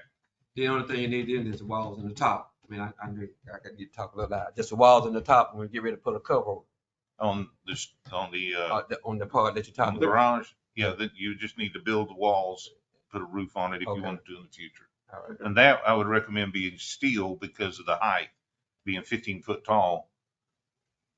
Not really good getting 2x4s at 15 foot tall. That they don't have the structural strength that they need. That's So right. that I would recommend being steel. Recommend what being steel? The garage. When you do the garage, that the frame of it be steel frame. You did right. Pardon me? I said, you're right. Oh, okay. I think Yeah, you did right. Because what you're using now in Vienna and, I don't know, or like it's here in Vienna, it's just the aluminum. For the vehicle shed, yes. Is the garage going to line, or is the pad for the ambulances going to line up to the concrete that's there? The driveway? the drive, well, that's going to have to be modified because we're having to elevate the entire ground. So you're talking about that little drive This coming little up? driveway here is going away. No, that's not going to, that's approximately where the door is going to be. And we're going to make that area handicap parking. So we're going to have more concrete work for a driveway. Yeah, down at the bottom, there's another $6,000 of concrete. For driveway. Yeah, that's all the slab work. You got a handicap entrance and a slab for that. And so there's $16,000 on the quote that's not yet addressed in the cost. You said that for the driveway? Pardon me? You said the $16,000. An apron to go up into the slab. And then you also, where your front door's at, you gotta have a 5x5 entrance plus a 12 by 20 foot slab for handicap parking. That's not included in his. It is. No, not that part. Right. But I do have it in the cost. 41. Okay, that's at the very end of the job. You say you bid all this out? Pardon me? You say you bid all this out? Yes. Well, I haven't gotten my number back from that to get things going fast. That I haven't gotten yet, but I should be okay. That's the number I figured in it when I was cost estimating. I think we'll be okay there. So my objective is to try to come under the initial budget number for everything. And so far we're good. So we're talking about $240,000 do everything, including the slab for the handicap drive and all that. Yes. No, 190. Yeah, but I'm saying, he added 16. I got That was in the 6,000 end for of the that. Quote on the 190. He added another 6,000 for driveway, handicap. Yeah, ramp. that's in the initial bid of $1,480. I had Yeah. $6,000 for a slab and for parking and skirting on You that. said on 6,000. Pardon me? He says 6,000, not $6,000 16,000. for the slab, because it's just on, slab on grade. There's nothing to, Right. no real digging and supporting and stuff, so it's a Okay. whole I lot heard less needed. 16. Yeah, that's what I want. So we talking around about 200. So we need a total of $400,000 for this whole job, Steve. For the one in Byronville too. The value of the project? I said for the EMS in Byronville, so we can do it. He's taking a side turn on. We need to get back on the main Well, topic here. we got to get one in Byronville. Are there any You other want another questions? one? Yeah, I want to know. Okay. Any other questions about the EMS Now remember, project? you said you've been pushing for many, many years to get one. Any Okay. more questions? Thank you, sir. Thank you. Get back to the Is it agenda. okay if I send y'all pictures along the way? You good with that? If you don't want them, I won't send them. Yes, I sir. don't want to bother you unnecessarily. I've tried not Yeah, to. I like to see what's going on. I really would. Okay. Thank you, gentlemen. Thank you, Glenn. Okay, we've been talking about the American Rescue Plan. Just remind you, in your financial report you get every month, the very last section is on the American Rescue Plan, and it has a list of every check we've issued out of that. So you'll be getting an update of that, another one of those when we do April's financial report. But this is just a one-page summary, and I felt it was time for us to look at the big picture. And we received 2 installments from ARP. Back in 2021, we got half of it, $1,300,000. 12 months later, we got the other half of it, another $1.3 million. So we received a total of $2.6 million. And then we're in drawing interest. We have spent, as of, I think this is as of the end of March, because I hadn't done April yet. As of the end of March, we had spent roughly half of it, $1.3 million. And we got $1,296,000 left unspent. That money's in the bank. However, we have obligated the following. We obligated $65,000 for Rosa Childs over at the courthouse to have some historical documents scanned for her office. And actually, we've gotten the first invoice, and there was a cost overrun of about $7,000. Wow. I don't know. I'm in the process of trying to get an answer for that. Then we obligated the fuel station at the Public Works Department, which hasn't happened yet, but Why not? Where are we on that? we're waiting on the delivery of the tanks, is my understanding. That's $289,000. We agreed, we've ordered 2 new defibrillators for the EMS department. They were supposed to have already been delivered, but their delivery keeps getting delayed. That's another $69,000. The EMS headquarters, I just plugged in $200,000, just a round number there. And then this number, the sewer screening improvements at Justice Center, that can be reduced down to that 80 whatever thousand was. So right now we've obligated, using $147,000 on it, we'd obligated $772,000. That leaves $524,000 unobligated at this point. But we can add $60,000 to that. So we got $580,000 unobligated and unspent. Now, the deadline, we have to at least have the money obligated by the end of next year, by the end of 24. We have to have it. We're gonna get 300,000 pounds. We have to have it spent by the end of 2026. So. Yeah, That that's only could be putting some money for obligated Brownview. general fund. Yeah, we could certainly- reimburse the general fund. When the ARP money first come out, you could only use it for certain COVID related criteria. There were 6 or 7 purposes in the legislation identified. That was in the interim rules.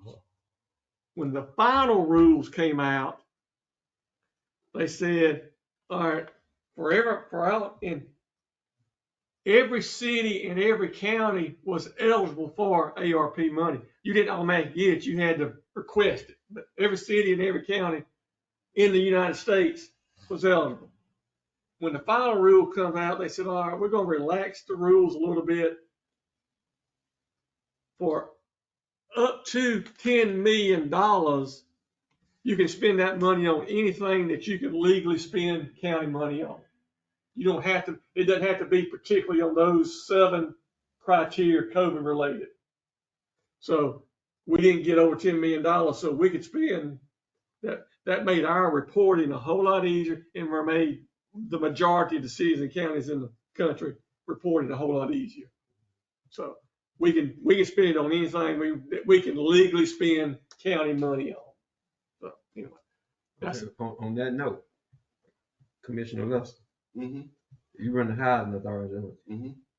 Can we get that land in Byronville, that spot back there? We can get that from you. Then we can put the EMS right there, building right there. I hope one day we'll be able to do that. Yeah, but then you add another wood for employees. Well, we're gonna get the building first. Then the only thing we have to do is put the ambulance and the employees thing in there before we spend all this money up. Commissioner Barrett, Yes, is sir. that the property that was where the train derailed Yes. and landed on it? That would just not be a good safe spot, would it? Well, we're gonna be back off the road. Moving right along. The train that hit that part. He's what I thought. Yeah. All right, our current special purpose local item sales tax expires the end of next year. So thinking about when do we want to start the process of negotiating with the cities to get back up? I'm assuming we want to have another SPLOST. Oh, yes. And that's the first question we ask. I don't want to We assume. can make it. We do the board does intend to have another SPLOST. Okay, I felt like it. Well, then there's a process we have to go through. And we can go ahead, the referendum can only be on certain dates. And I've got Bernetta to send me the Secretary of State's 2023 schedule of elections. And basically, the only remaining date that we could do it would be November. So that's for 2023, there was only 2 times you could put a question on the ballot. That would have been back in March or November. What elections local do we have November? The city elections. No, there's no county elections. There's no scheduled county elections. And the state hasn't published the schedule for the 24 elections yet. So if we bump it to 24, then you're gonna get the presidential preference.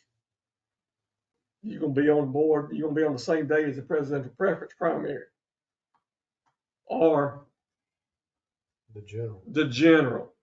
We won't be able to wait till the fall election. It's gonna have to be either this year. It's either gonna be November this year or presidential preference or the general primary. The general primary. Generally speaking, you don't want this at a low turnout election. You don't want a city election where there's, not people, what are people like the county are going, I guess the county will know about it, but you want it where people are already going to go to the polls for something else, usually. Do you? Sometimes you do, sometimes you don't. Unfortunately, you don't know till after the fact, which Well, would have been best. But I can think that during the presidential preference primaries, people are going to have real sharp, divided opinions driven by all the party ads one way or the other about taxation and other things, and may feel that you can get a different motivation for going to the polls on that day. That's what I'm suggesting. I think you'll definitely have a higher turnout on the presidential preference. Is that favorable to the SPLOST or not favorable? We weren't close. Majority was pretty high on SPLOST last time, wasn't it? We weren't close on our. That'll be May of next year. He's saying November. They haven't, no, Yeah, or May of next Or year. May of next year. May or April. I don't think they've actually set the dates yet Oh. for the president. Because I think one Georgia's trying to move theirs up to try to be some of the front runners. What? Barry, you're next year? Don't tell everybody, Tony. I'm saying, but you next year, Yeah. and that'll be April or May. When is the general election generally next year? I know we don't have a date yet, but it would be. The general? Mhm. November? Third. Well, he said it wouldn't be November. The primary. He said Oh, the the primary. primary wouldn't be in, it hadn't been The announced. presidential preference. Okay, in 2020, the general primary was in June, Okay. but I'm thinking, seemed like I saw somewhere where Georgia was trying to get theirs moved up. Well, I Ward heard it Ford. too. Yeah, we want to be one that. I don't see the, I don't have the election. Well, maybe I do somewhere else. Hold on a second. Special purpose local option sales tax, 1924. Do I have the?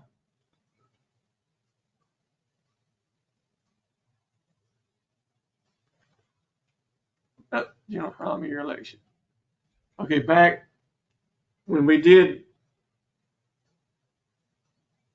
the last election was held in November of 18. We gotta go find spliced. 68% yes, 31% no.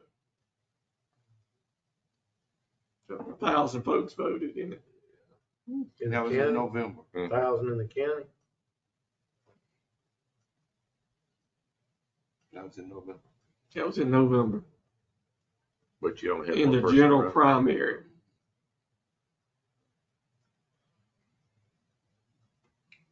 And so I didn't keep a copy of the results of the whole election. I just got the county. There was only one. There was a board of education election. No other local at that time. I may be wrong on this, but I think most people support the idea of the penny sales tax for local projects because they understand it results in a lowering of their overall tax bill. And I think if the projects are described appropriately, you know, that wins it. I mean, for instance, if you're going to, nobody wants to build a jail, but they'll fund a law enforcement center. You know, and so if you put the categories, and ACCGs has some language and has consultants that do all that, if you frame the issues right, I think people want to continue the government. The problem is we cannot promote it as we can't use money to promote Can't it. spend any county money to Right. promote it. And a lot of places, that's where their chamber of commerce gets out there and pushes that as an issue. Good thing for the chamber. And we say the only thing we do is put it in the newspaper. For the newspaper, we have to advertise what we're doing, and you can talk to people about it. If you're invited to forums, you can talk about it, but you can't. You can spend money to encourage people to vote in the election, Right, but you can't tell them.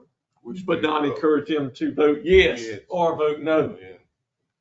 Now, personally, when you meet with folks, you can encourage them to vote yes. Just can't spend county money to. But back to the question, do we want to try to shoot for November this year or? So we go ahead and try to get it done. Because before we get it done, we have to negotiate out with the city. Yes. And Don't kick the can to the deadline. So it's a pleasure to vote. The city would add it to theirs, right? Now, this would be, if we do it in November, as of right now, it would be a special countywide election. What I'm saying, the city vote the same time though, so they would have the machines. Yeah. So, but they would be, City of Unadilla, for example. Right. The county's machines will be set up somewhere, and the city's machines will be set up in a different location. They just vote twice in They have to vote. There would be It'd two the same elections. place. There would be two elections going on in the city of Unadilla if the city had a contested. Well, either, Right. well, regardless of whether it's contested or not, there's going to be an election. So I think, like David, go ahead and let's go with it. But it would be the same day in the same location as the city of Dutch. Now, I don't know about the same location now. Depends on where the cities currently hold city elections. Where are they holding? Like where does Unadilla hold city elections? City Hall. Yeah. Where do we hold the That's where county? the county hold, that's where we hold county. Well, then that may create an issue. The county may have to hold the county election in the community building. I would not want people to No. leave a mayor, It'd be the city same council place. election and have to go to a different location. I'm thinking I don't think they're going to be in the same. I don't think the election will be in the same exact room. Let me call up Bernetta right quick. You mind if I call Bernetta and try to answer that No, question? We need to know. That's a, folks ain't gonna, they're not gonna No, drive somewhere else to vote. I can vote here and walk over there and It's vote hard to again. get them That'll to be come to easy. first vote. The first Vote vote. here, then go get in my car and go somewhere else and vote. Somebody gonna get left Hard to out. get ain't them it? Yeah, that won't pass.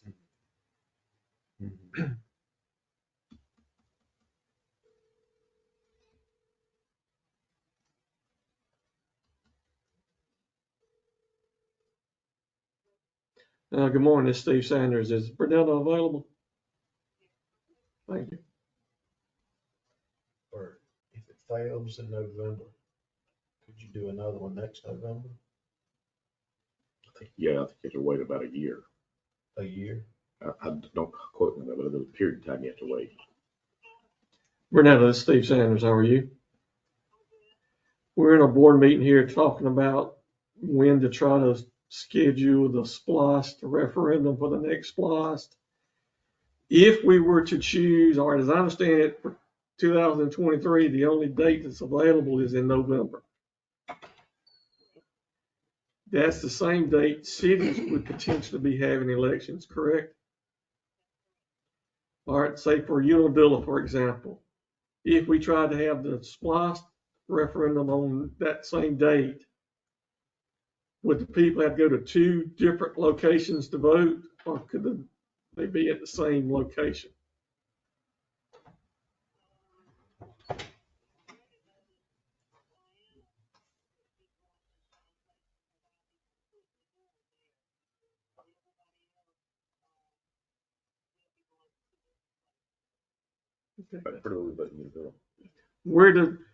All right, so where in Unadilla would you actually hold the county election?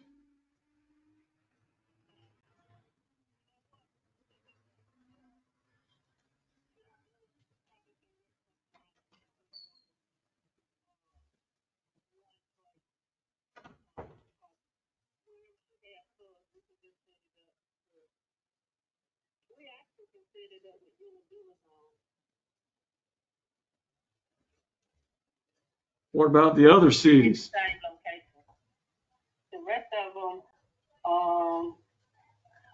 if we did theirs, I had to work something out as far as like it being on the same ballot as ours, and then, well, otherwise they'll probably be either going to two locations or either doing this side with city and this side with county. So like in Byronville, So like in Byronville, wherever she holds, they'll, well, you know, we right down from one another, so they'll go over to the street for us and then come back across the street for the city. So we move ours to theirs. so it couldn't be in the same location. For Byronville, because that place is big enough. We probably can have both of them at the same place, because, you know, they moved over there. What's that? The library, that little building over there. Community building. The old library building is where but now wouldn't that require the Secretary of State to have to sign off on that? That would require me putting out some type of notice, letting the people know that it's going to be done. Is there a way to find it Secretary out? will get a copy of the notice, but it's just so how many, I think it's 90 days. I have to go back and double check that it has to be, give the public time enough to know that it's going to be at that location. All right, like at Byronville, would the city election be on the same machine as the county, or would they do it a paper ballot for city and a machine ballot for the county? Yeah. It'd be two different machines. Unless the county would, unless the city and county work something out that they can be on the same thing. Would that be a possibility? Yeah. They just wouldn't be voting on paper. They'll just be voting on our machine. Because I'm not going to do paper for them. But normally if it was just a Byronville city election, that would be a paper ballot, right? That's correct. But if you combine it with mine and they on my machine, they won't be doing paper, they'll be voting on the machines. So it's possible that all the cities could combine, have the elections at the same location and on the same ballot, That's possible. if the cities would agree to all of that. That's correct. Okay, we're just trying to decide when to try to plan on the SPOS. If you'll sort of verify that that's possible, and let me know, we'll talk about this again at the next commissioners meeting. Okay, you guys almost finished there? Ma'am, Are you almost finished there? we still got some other items to take care of. Okay, let me see if I can check right now and find out anything before y'all disperse. Okay, that'll work. All right then. Thank you. All right, I interpreted that to mean it may be possible to have the city elections and the county election at the same location and on the same ballot. But it's going to require the cities agreeing for that. During our negotiations, we bring that up of, let's do it so that everybody votes. I think that would definitely reduce the confusion from the voter side of things. The only thing she was saying is, like, Byronville would not control their mayor and council election. No, It would all be on her machine. that would be with every city. It's that way with Vienna now, but by an agreement. And so it's not But with Unadilla, we just give them the machines, don't we? Yeah. But if we're going to be doing a county election, they would be doing it's going to be I'm assuming it's going to be a county-wide election. So Verdana's going to be running all the city elections. I don't know about that. Anyway, we'll wait and hear back from her, but we just need to go ahead and start having this conversation. With the cities. Well, we got to see what kind of date we're talking about and then start conversations with the cities. Because we have to start in the negotiation process with the cities so many days ahead of you need to know when the election is going to be so you can work back from there when you got to meet all the deadlines for everything. And if I may, the issue you're wrestling with about the control of the elections and so forth and so on, that is something that a lot of communities have addressed a long time ago in their joint service delivery strategy plan, where when we went to elections offices as opposed to the probate judge doing it for the counties and all that, you've got to pay for the training. It's getting more and more all this. So you have one specialized person who does it. And typically the way that it goes out in those agreements is you have the city handle the qualifying of their candidates. And then you have they have an intergovernmental agreement so that the county election official conducts the election on the county equipment, because then the city doesn't have to buy the equipment, doesn't have to maintain the equipment. And, where there's trust issues and so forth, I mean, I can't deal with that. That's local politics, but that's how it's dealt with in other communities. And then you have that going forward. And then you look at that as whether or not you charge for those elections or not. And typically you don't charge for an election where the county's already going to be conducting it. So the city would benefit because they wouldn't have to pay us to conduct their election because we've already got to print the ballots. That's the only extra cost, typically.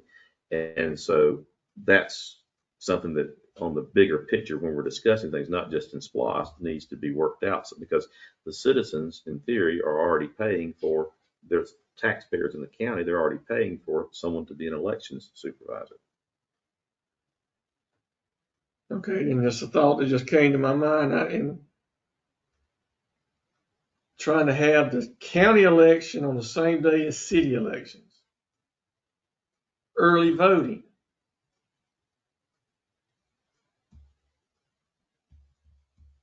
I'm assuming the cities are going to want their early voting in their cities. Yeah, in Vienna, it's not been a problem because it's right here. Would the county do the early voting for the cities, or would the cities be responsible for that? Anyway, that's those type of questions got to be thought of. my thought process is you got a lot of 3-4 mayors up in November. Wouldn't we rather negotiate with the group we got along with the last time There's some validity to that argument. and wait to see what we get after January? All right, we'll wait to hear back from Brunel. All right, the last board meeting, y'all agreed to get a proposal from this WL Schwartz LLC for maintaining unpaved roads in the county. And we got a proposal for just all the dirt roads west of Highway 41. And that is approximately half the roads in the county, half the dirt roads in the county. And you've got a copy of his proposal there. I got this late yesterday afternoon. I briefly looked it over. The main thing is $27,000 a month. That works out to $324,000. Don't expect you to make an answer today. Say that one more time, Steve. I missed I wasn't processing the information. His proposal, he's willing to do it I know. for $27,000 a month, Okay. which works out to be $324,000 a year. Okay, so what are we paying now to do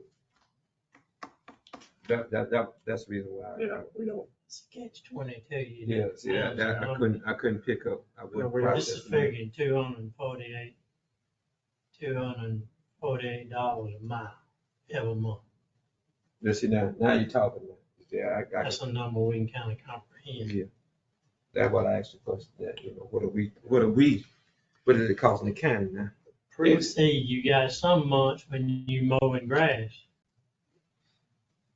No, Are we mowing grass? on this is just road? dirt road maintenance. We ain't mowing none on dirt No, road. we're not doing anything. Okay. So So mowing grass ain't even a factor. not, that doesn't factor into this. And we'll still be responsible for, maintaining the drainage pipes, the covers and everything. Uh-huh. He's just basically gonna be scraping the dirt roads and maintaining the ditches. So in this, it says class 1 45-day interval. Yeah, That means every 45, they'll get scraped every 45 days. Class 1 and class 2 be every 90 days. So what are we doing now? It's on request. No, I've asked Rodney that and we don't really know. the last meeting we said this agreement was we had a number in mind. We had how often they were gonna hit the roads. Between 30 to 45 days is what he initially said. And I think Rodney confirmed that we were not. We're not currently meeting that schedule. We may be more 60 to 90 days. And working hot spots. And then, try and put out fires. This would alleviate and put both operating motor graders on the east side of the county. And they just run the east side. Should allow them to get caught up. Should.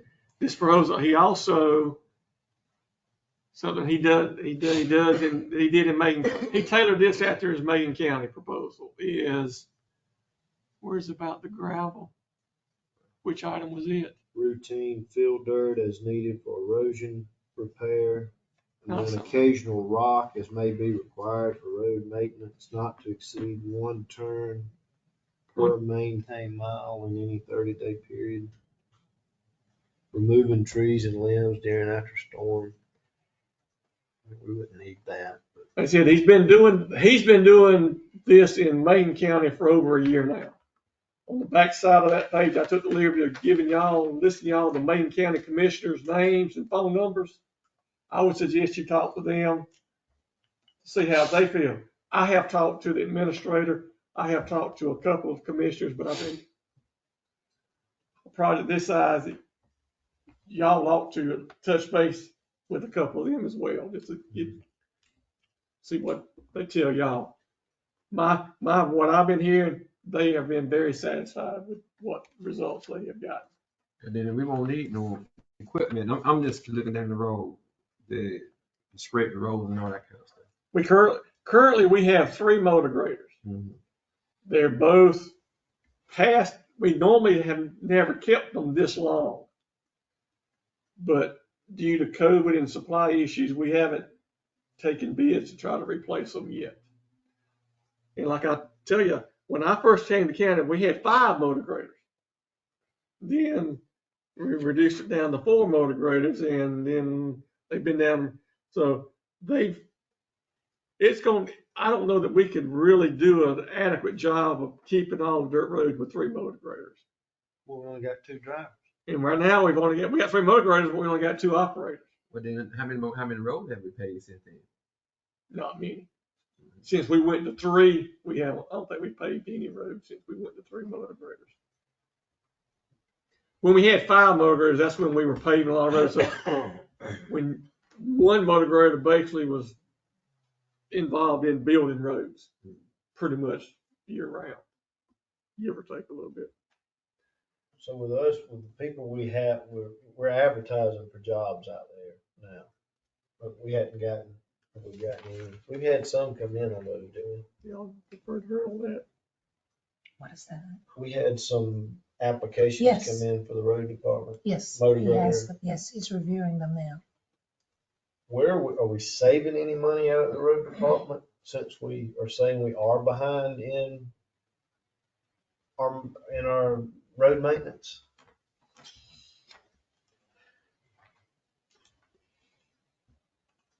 I know the road department budget is complex. It is very complex. ×3. And my other question is, okay, I know we work 4 days a week.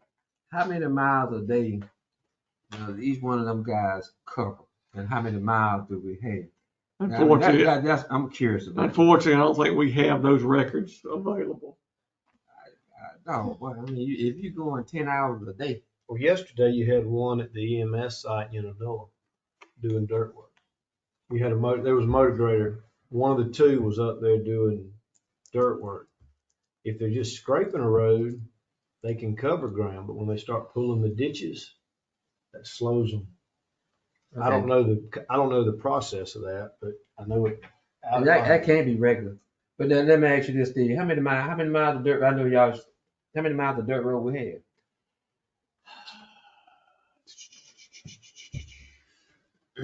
I want to say it's 240. He said 220 something last meeting. 220 miles of dirt road. And he said they only gonna be doing like 109.34.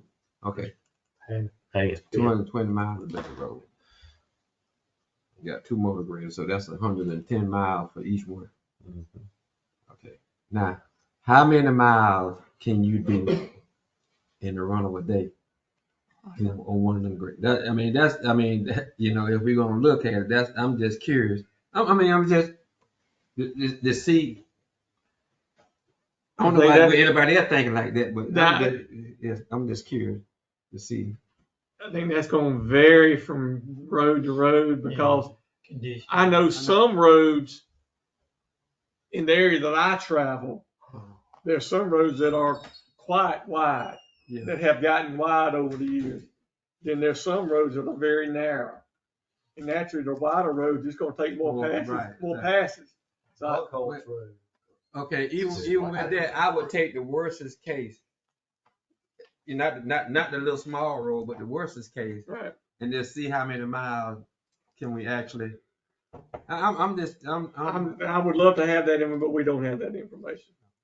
Yeah, dog. Anyway, like I said, I'm not expecting y'all to make a decision on this. I'm trying to put some faith. Right.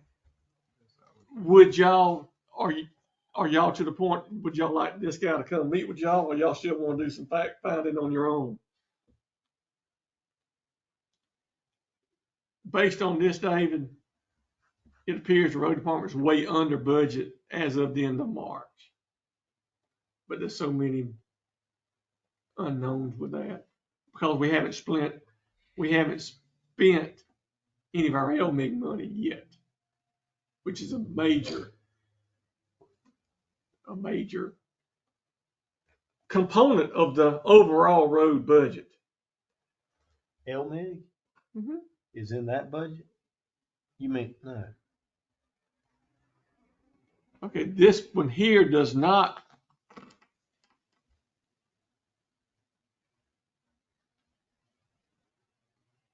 Yeah, because LMIG. we budgeted $673,000 in LMIG. Mm-hmm. That there shows you all the different budgets, the general fund, what I call the regular general fund road budget, the general fund LMIG, then the old SPOS, the new SPOS, and T-SPOS. But now this one here takes LMIG out of the, okay, because having here, you budgeted, but you haven't spent anything really. And that kind of skews things in my mind. What do we spend that LMIG on? Anything we want? No, that's the paving. That's the projects. resurfacing projects. Right. So if you take the LMIG out of it, we're right on budget. We were right on budget as of the end of March. Well, we have a problem, can't do the whole county. You gotta think about outside here. Them two we got can't do the whole county. Yeah, but we need to address that issue with the third one. Then after that's miles. We always talk about the scraping the road. Then that's 3 into instead of 110, then they reduce it down. And then it's all about, in my case, I'm just thinking about, we get subbed not too much, then man, we don't sub the whole county out. Well, that's why we only. What I like about this is we're not subbing all the dirt roads out. We're just subbing half of them out. So is this month to month? Well, he's proposed it be a year, but with a 90-day, I think with a 60 or 90-day notice, it can be terminated. What he's proposing. Only reason this is attractive now is because nobody wants to work. And then if they want to work, they don't want to run that motor grader. Why is it they had nobody? I mean, I know y'all just started advertising. Now I know we did have some old people in here, but y'all might not want to look back at them because they once been employed. Maybe not been the best employee. But how far is he got somebody that's He has the applications reviewing, and I'm trying to ask him to interview next week. We had some specifically for the motor grader. There's 1 or 2 on that. So we can delay it one more time, Till but after that, we gotta have a decision in place. Delay what? The decision on this. Where y'all going with this? I mean, I'm kind of lost. If there's a potential motor grader and we got a motor grader sitting out, a driver, and you got a motor grader sitting out there, I'd like that. And then I'd like to hear from the 3 of them, like he's asking, how many miles a day can you cover on? Well, that's the same with the grass. We never could figure out how many miles a day can they cover. Evidently not many. We've never gotten those. We need those numbers of how many miles a day can you scrape a road without pulling ditches? And how many miles a day, how many miles of road can you run pulling ditches? But then I know when they start doing special work, like the EMS, you take one out of commission. He's doing that, or when they're doing pipe, you take some of them out. And I think this is attractive because we're tired of getting the calls of how behind we are and catching up. Tim doesn't get the calls. We're getting calls about in the county of. It's a trial run. We tried. Don't like it. You can always get out of it. We don't have a schedule. Like he said, all roads are, like Eugene said, all roads are fire put outs. Somebody calls you. And when you taking one of the 2 motors we got running to go put out a fire, Dooley County's a big county, and that motor grader goes from one side of the county to the other side. It takes a long time Just for travel. to travel. So you're not scraping those roads while you're out 2 hours, go and put out a fire. But I'll get behind the motor grader heading you on Dublin one. He'll pass 4 dirt roads that hadn't been scraped to get up there. I don't know the schedule. I'm not criticizing that, but that's a lot of dead time moving. Yeah, And then now you're before talking about lunch, one thing. he's going back to put out a fire in down on the Chris County line. Mr. Barron, Yes, sir. what I hear is a personnel problem on several levels. You need some answers from your road department supervisor. He's the one who needs to know. If he doesn't know the answers, because it's not something he keeps track of, he needs to know that you want those answers. Yeah. And I think you probably need him to give those answers to you before the next meeting or be at the next meeting.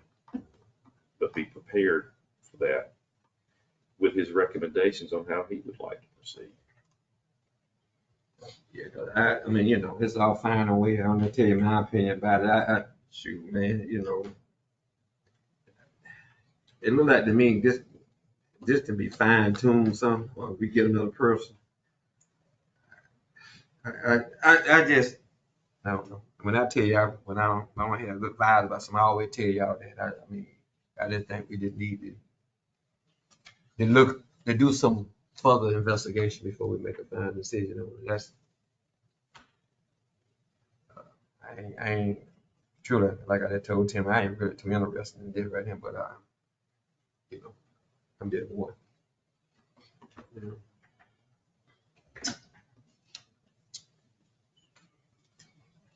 How do y'all want to proceed? For 1 minute I like it, and the next minute I don't Well, like it. I think you need to table it. There ain't but one thing to do, and you got to turn these road department numbers inside and out. I mean, I've spent a lot of time with that budget, and when you think you got a handle on it, you ain't. If you can totally remove the LMIG so that it don't complicate the number, get it totally out there, then you're looking at true expenses of everything else. Pretty much, you kind of got a handle on it. And as it stands now, I don't know if everybody knows, but our cushion is T-Splosh and Splosh funds. That's our cushion in our budget. Now, it's our job to get it from where it needs to be over to general fund. There's a way and there's a rhyme and reason of doing that. You can do it. But the money's got to be there to work with if you're going to pay somebody $27,000 a month, And so if you're able to do that, what are you not spending now on half of them roads? I got to see a little more than catching up. All right, it's just enough. I got to see a little more than catching up. Because I tell you, you'd be surprised what they can do when you call on them. I called the other day, headed out of town, and I looked over there and I said, I can't even see that stop sign on that dirt road. And I was running parallel. This road was coming in, and stuff had grown up, but it's a road that's not traveled a whole lot. But before it got dark at night, it was cleaned up.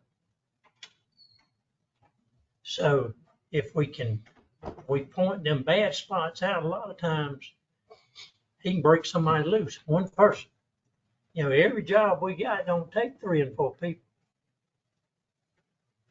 Like state highway. But Steve, I was saying you got to get the LMIG money, the LMIG project totally away from the rest of the road department to evaluate this situation. I agree. And then we got that number that's away from it.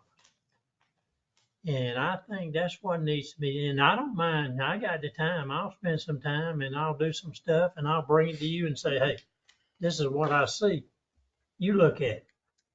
The more eyes you got looking at it, the better off we are. Okay. So we need to further study this before we decide. Okay. I think so. I mean, I know 3 of these guys over there well. My first thing is I'm gonna call Yeah, I know a couple of them. them, And my question is, well, how much money did it save you? I know you having probably labor problems like everybody else. They're probably forced to do that. And they fortunately had somebody in their county that could work with them. All right, we'll just leave it on the agenda then. Okay. Pound them numbers, that's all we can do. The only other item I have, I'd like to request a re-executive session for potential litigation. I'd like to add personnel. They're with the brief. All right, Bert. They're with the brief. I make a motion, Mr. Chairman, that we go into executive session. I'll second. It have been motion and second. All in favor by the show of hands. That motion carried. Steve. Yeah, we don't even have no law enforcement officer here this morning, man. I just realized that. Yeah, I actually said they got cold. This conference will now be recorded. Make a motion to approve the minutes of executive session as read in executive session. Second. Okay, it has been motion and second. Do we have any discussion on what was read? I mean, what, going back? If not, all in favor by the show of hands. Okay, we back. All right. We got anything else? I do Oh, not. Mr. Chairman, I make a motion with adjourn. Oh. Stayed longer than I thought we were Yeah, gonna so they stay. get close to Steve It's too. almost 12 o'clock, yeah. It's time for us to go lunch. Yeah, I stayed. All right. Then got a motion, need a second, and then we out of here. Second. Okay. All right. We out Who of here. second? You did. It has been a So we motion and a doing second. 18. All in favor, please stand up and left.